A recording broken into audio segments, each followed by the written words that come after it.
start ng nyugan. So there's the okra ni nanay, yung may palapa, nandun yung luya. Yan. Yun yung tinanim ni Kakang Igna na mais. Ayan yung daan papunta kila Kakang Igna.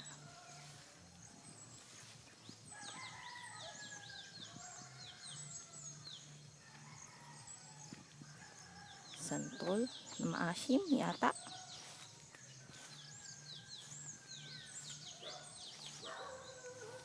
Naglalakad sa parang I don't know, huwag naman po sana.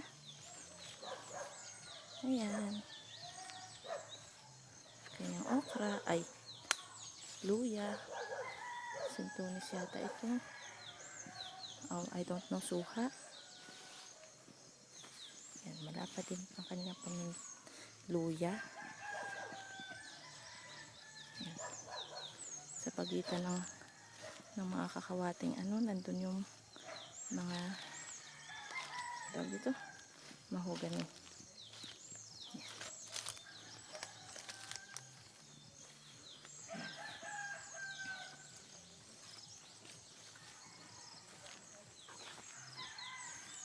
Sino ba yun? Ay, nandun na pala si tatay sa pagbaba. Ayan. Dito ang end ng nyog. That's where the paminta begins. Ayan, mga kakawati ng paminta.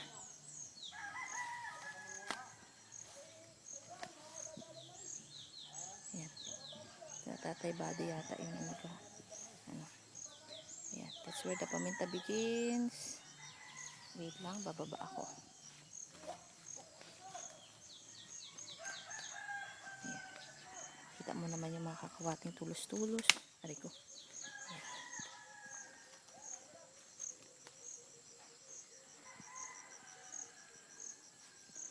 Ayan.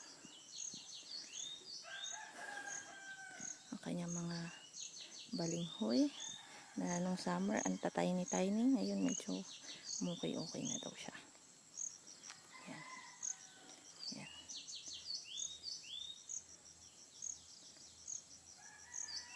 Ayan.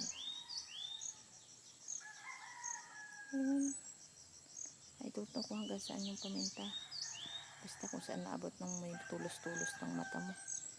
Tapos pababa, saging ulit sa may pagitan, mga saging-saging. Yan. Ito rin yung another santol.